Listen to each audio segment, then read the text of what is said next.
What's going on, Facts Family? It's your boy Ant, GodMake32 on Instagram, and today we got a YU HAKUSHO review. Let's go.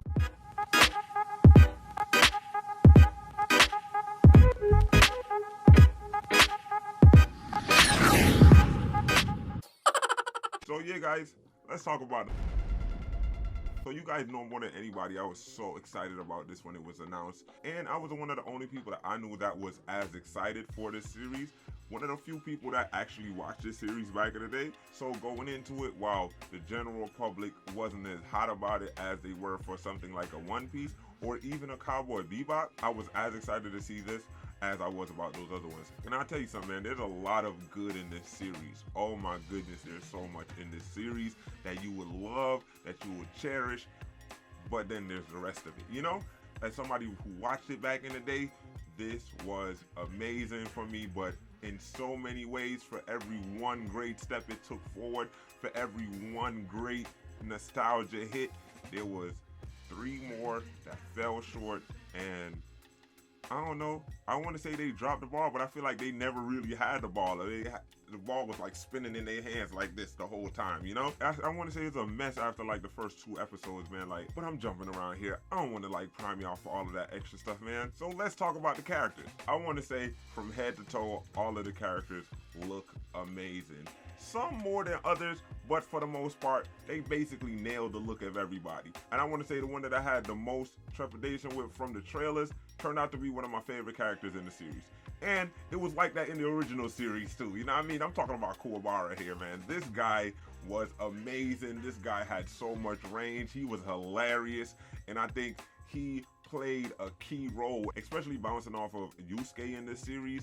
I think the hyper emotional ups and downs of Kuwabara and how he can whip from something uber comedic to trying to fight, going right back into the comedic, and has a bit of emotion in there. I think that actor showed the most range out of the entire show, but I take nothing away from everybody else, man. While Kuwabara is my favorite character in the live action, everybody else did a solid job for the most part. The costuming department really nailed it. Everybody mostly acts like their anime counterparts, and I really do believe that they were just trying to distill everything down to these main beats about these characters. I do think the main problem with this series is too short of episodes, and I know I'm rambling here, but at the same time, there's just so many things that really hindered me from loving this. Like, the actor that played Kurama, Hiei, Yusuke, Botan, everybody did their job. You know what I mean? The only thing that I was really waiting for, I wanted to see baby Koenma. Where was my baby Koenma? Though much of my enjoyment came from me being such a big fan of the anime, I think this series did a lot of good things to keep me intrigued, to keep my eyes locked in, and to keep my interest even when they were falling short in other areas. As I said, the first 2 episodes were really good. We got amazing emotional moments. We have the truck scene of when Yusuke is getting hit by the truck and saving the little boy. That looks so much more violent than it did in the anime. I think they had to cut out most of that if they had it like that in the manga, but that looked crazy just seeing that whole thing play out.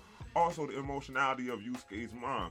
Though we did not get her backstory, just like the anime for real, we didn't even get it alluded to for real here. We just knew that she is a little bit of an alcoholic here. We got a little bit more of an alcoholic in the anime, but at the same time, in the manga, if you know how bad it was in the Urameshi household. And in those beginning 2 episodes, man, we see a plethora of different type of fight scenes. We have comedic fight scenes, we have intense fight scenes, and we have scary fight scenes, to the point where they were giving us the entire spectrum of what you could convey through action scenes just in this series. And I think that was amazing. The camera work they were used, the lensing, the camera blocking, the action, the choreography, all of that was A1 in here. And I do think in some ways they did the choreography and fight scenes better here than they did in One Piece. Yet, while saying all of that, I do have to say the CGI soars and dips just as much as the story does here, but when it's good, it's really, really good, and you don't even notice it, and or you're just marveling at the fact that Netflix would make something that looks so good while it be an entire CGI scene and or character. It was amazing at times, but on the lows, it was low, my guy. Toguro, wow, man. Even just the mild transformations when he goes up like 30%. that looked a little bit shaky. But at the same time, I accepted it because it's Yu Yu Hakusho. You know, we all know what was going to happen. And throughout all of these fights, there was always an amazing moment, an exclamation mark, as you will, to punctuate and just show you the best part of the fight. You know what I mean? It's just like an amazing thing that makes you think about it for a second. Like, for the first fight with Kuwabara and Yusuke flying through, hitting him with the drop kick. The fight with the first demon boy, he had the little scythe arm, and him like coming through and like ripping the scythe arm the first time and like transforming, like all of that was amazing. The fight with the red CGI dude, spirit gun to the mouth with a wrench in there, like these are moments that really stood out to you throughout the whole fight. Even though each fight was amazing, they will always find a way to land a punctuation on that to make you be like, damn, that was awesome. I think for fans of the original series, the biggest gut punch for most of us will be the truncated arcs. And while that is to be expected because you cannot cram all of that backstory in these few amount of episodes, I think they did these truncated arcs in the worst way possible. As I said, apart from the first 2 episodes that really did well to crunch in the first half of the first season of Yu Yu Hakusho and gave us a good run of it, like the maybe first 3/4 of the first season in those 2 episodes, and it really played out well. And once that 3rd episode rolled around, they just started throwing everything at the wall and seeing what sticks. The biggest victim of all of that is twofold. It's Genkai, and it's the story that goes forward because of Genkai. Genkai was a main character and an emotional crux of the anime because we were given time with her, not only as a teacher, but through backstories as a young student going up through everything. So we got to see almost the entirety of her life play out, and given the extended time that we had through training and through interpersonal contact with these other characters, namely Yusuke, Urameshi, and Kuwabara, like these are the things that get us attached to these characters. Also, spoilers, but she's connected to Toguro. In order for us to have any type of feeling towards what goes on in the back end, you have to make that known and make that a thing in more than one episode for more than 15 minutes so everybody could get attached to it. Like, they were counting on our love for it, making us buy what's going on. Well, it did work a little bit for me. At the end, the more I think about it, the more I'm like, nah, that don't make no sense for real. Like, she was only here for like literally 15 minutes of one episode, and now we are supposed to feel some type of way. These characters are supposed to feel some type of way for this lady that they only met for 3 days. You know what I mean? Like, I didn't buy that. I think it was done way better in the anime. I think the connections were done way better in the anime. I think the feeling was done way better in the anime, and I think this is where the show really like falls apart for me. As I said, man, it started to feel hollow. It started to feel like a greatest hits of Yu Yu Hakusho. The motivations went out the window. They just started giving us too much too quick and not in the right way. You know what I mean? And I don't know, man. It just really rubbed me the wrong way. Take whatever I say with a grain of salt because I really love this series. Another casualty of that is Toguro, his crew, and all of that backstory, and the Dark Tournament. What was y'all thinking? Like, seriously, what was you thinking? Y'all gave us a Dark Tournament in a warehouse. Wow. It's not even a tournament. Y'all gave us 4 fights out of the Dark Tournament in a warehouse. Like, man, it was so anticlimactic. It was so disappointing. It hurt me so much. I can't even tell you how much it hurt me. But I watched it. I ate the garbage. I don't like it. But yeah, Togoro's people and them look cool. This is another reason why it rubbed me the wrong way, man. Because everything looked good.